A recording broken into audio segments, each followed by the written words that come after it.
अब वो पूनम जी, अब मैं क्या कर रहा था, हाँ मैं वो देखने की कोशिश। अरे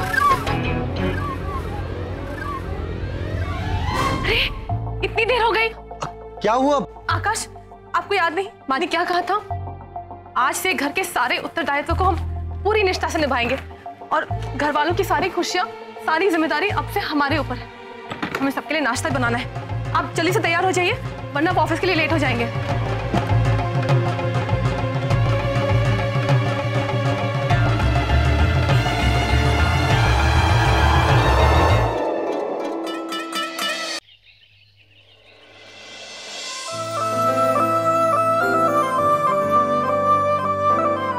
वाह, क्या बात है।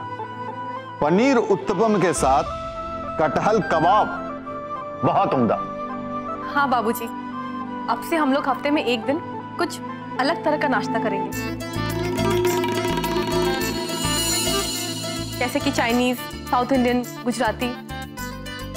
बेटा, मुझे बहुत अच्छा लग रहा है। तुमने इस घर की जिम्मेदारियों को बहुत अच्छी तरीके से संभाला है।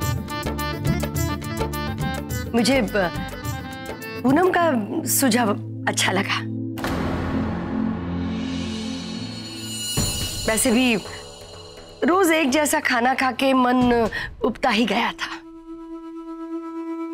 मैं सबके लिए गर्मा गर्म मसालेदार चाय बना के लाती हूँ। एक मिनट रुको बहू, मैं भी तुम्हारी मदद के लिए आती हूँ। अभी आई। देख रही हो, मेरे शामियाने में आज सभी लोग उसके गुणों की कथा बांट रहे हैं। अब वो दिन भी बहुत दूर नहीं जब ये लोग ये भी भूल जाएंगे कि इस शामियाने में एक और डोली भी आई, हमारे बड़ी बहू की डोली, जिसका नाम है कन्नू। एक बात याद रखना, तुम्हारी हैसियत किसी कोने में पड़ी किताब की तरह हो जाएगी जिसे दीमक चाट जाते हैं।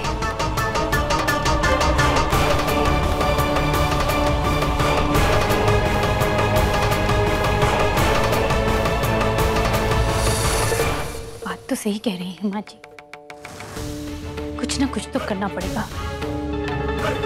उस पूनम की बच्ची ने मुझसे चाबियां छीनी है ना, अगर मैंने उसकी खुशियों में आग ना लगा दी तो मैं भी अपने इटावा की नहीं।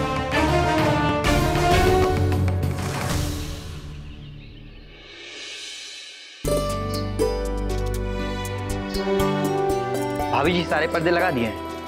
अच्छा ठीक है, अब इस सोफे को यहाँ पर लेकर आओ।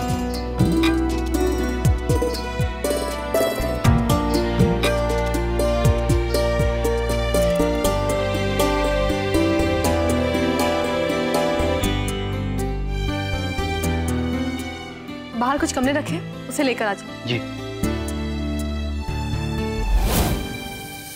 वाह नहीं मालकिन जी, अब तो अपनी अक्लमंदी का डंका बजाने में कोई कसर नहीं छोड़ोगी तुम। लेकिन मैं ऐसा होने नहीं दूंगी। तुम्हारे करे किराए पर पानी ना फेर दिया तो मेरा नाम भी कन्नू नहीं। पर कैसे?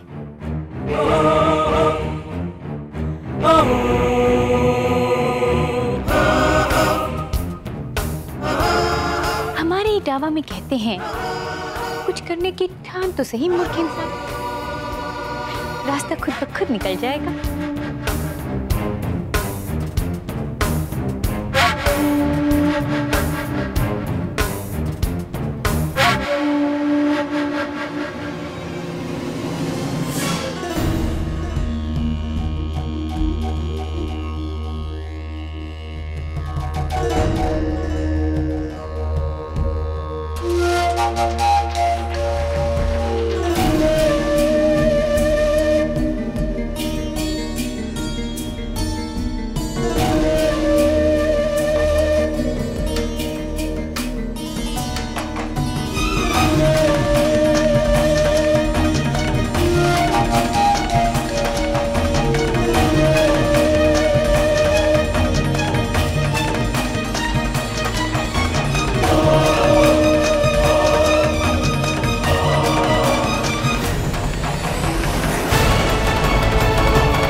क्या हुआ भाभी? हाँ कुछ नहीं, वो अंगूर खाते खाते जीभ कट गई। लगता है आप किसी गहरी सोच में थी।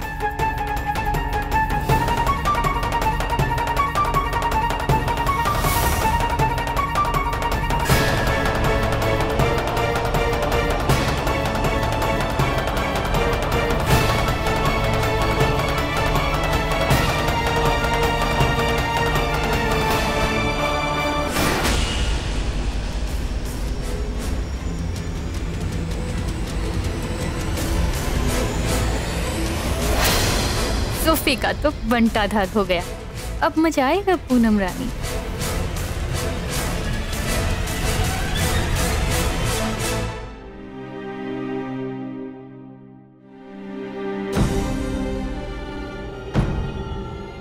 पूनम ने तो पूरे घर का नक्शा ही बदल दिया।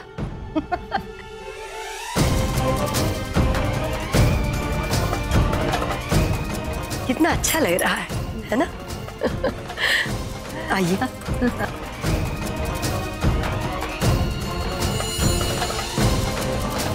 बैठिए।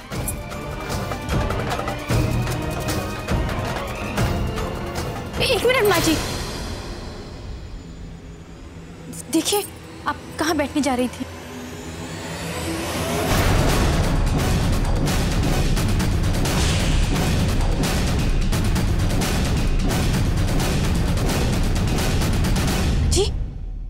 ये गूंज कितनी खतरनाक है। अगर आप इस पे बैठ जाती तो आज तो बाल बाल बच गई माँ जी। ये नई मालकिन कर क्या रही है? अपनी अकलमंदी दिखाने के चक्कर में सोफा फाड़ दिया। हम सबको घायल करके अस्पताल पहुंचाना चाहती है। पूनम। हाँ माँ जी। क्या है ये सब?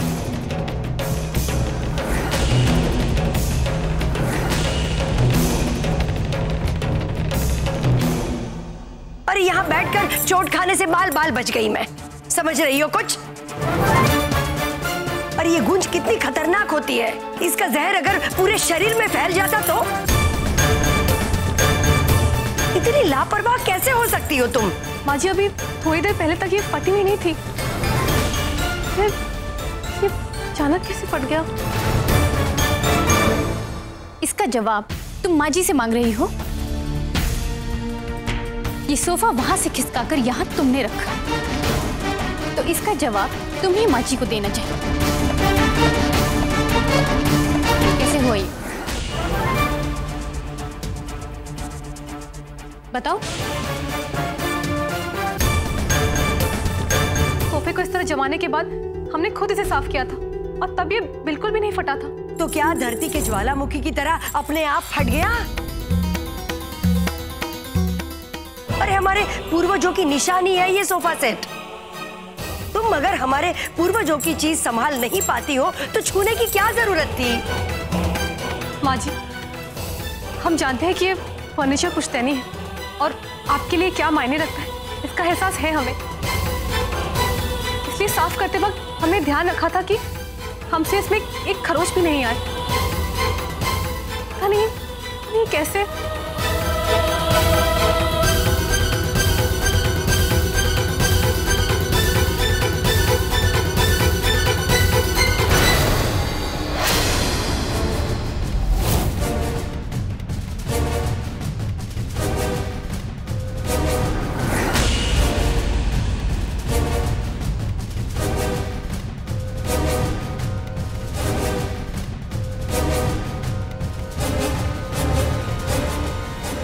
ऐसा क्यों किया भाभी? मैंने क्या किया है? ये क्या बक रही हो तुम? हम जो कह रहे हैं वो आप अच्छी तरह समझ रही हैं। बताइए भाभी आपने ऐसा क्यों किया? दिमाग खराब तो नहीं हो गया है तुम्हारा? ये सब तुम्हारी होशियारी और तुम्हारी लापरवाही का नतीजा है और इसका इल्जाम तुम मेरे सर पे मढ़ रही हो। ये सब कहकर आप अपने किए कराए पर पर्दा नहीं डाल सकती। आपको बताना ही पड़ेगा कि आपने ये सब क्यों किया। आप अपनी ये घटिया हरकतें बंद क्यों नहीं कर देते? कौन सी हरकतें? देखो पहले पहले तो तुम मुझ पर ऐसे इल्जाम लगाना बंद करो। सोफा साफ करने के बाद हम किचन में गए पानी लेने के लिए, और जब हम वापस आए तो आप ही सोफे पर बैठी हुई थी। तो इसका मतलब क्या है कि ये सोफा हमने फाड़ा है? सबूत है हमारे पास।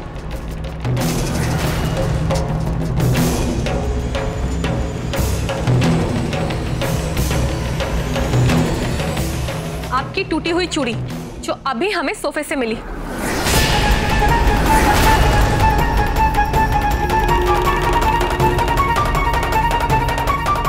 वो मैं जब सोफे पे बैठी थी तो हो सकता है कि चूड़ी टूटी हो और चूड़ी की धार से ये सोफा कट गया। बिल्कुल नहीं, एक टूटी हुई चूड़ी से सोफा नहीं फट सकता। आपने इसे जानबूझकर किसी। भाभी अपना हाथ दिखाइए।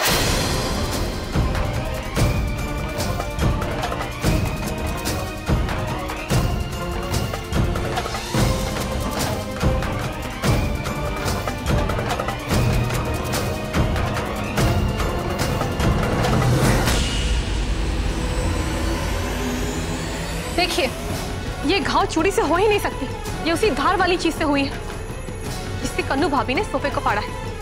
कोई चाकू या कोई ब्लेड। चाकू से कटा है मेरा हाथ। जब सुबह मैं रसोई में गई थी तब। सुबह से तो कन्नू तूने रसोई की तरफ झांका तक नहीं। अरे क्या तुमसे इस घर की शांति क्या देखी नहीं जाती? अब किसे समझा रही है माँ जी आप? अरे ये मोटी बुद्धि की औरत सुधरने वाली नहीं है। सबके नाक में दम कर रखा है, मुश्किल कर दिया है सबका जीना। भाभी, हम जानते हैं कि आप हमें जरा भी पसंद नहीं करते, लेकिन हम आपसे ये पूछना चाहते हैं कि आखिर आपको हमसे तकलीफ क्या है? आज जो भी बात है सबके सामने आप खुलकर हमें बताइए, लेकिन ये बार बार खेल खेलना बंद कीजिए। अपने भैया की वजह से ऑलरेडी हम बहुत परेशान हैं, ऊपर से आप ये सब करते रहती हैं। हमारा इतना बुरा क्यों चाहती हैं आप? इस घर की चाबियां अपने पास रखने का कोई शौक नहीं है हमें, और ना ही हम ये सब इसलिए कर रहे हैं कि हमें कोई वाहवाही मिले। लेकिन आप क्या चाहती हैं? ये बात आज तक हमें समझ में नहीं आया। ये सिर्फ इस घर की खुशियां भंग करना चाहती है और कुछ नहीं। इस शर्मनाक करतूत का कन्नू को बहुत बड़ा दंड तो मिलना ही चाहिए, लेकिन घर की शांति को बरकरार करने के लिए मैं इस बात को बढ़ावा नहीं दे रही हूँ। लेकिन तुम्हें ये जल्द से जल्द ये सोफा ठीक करवाना होगा, और वो भी तुम्हारे पैसों से। पूनम ने जो तुम्हें अपने निजी खर्च के लिए जो पैसे दिए हैं ना, उन पैसों से।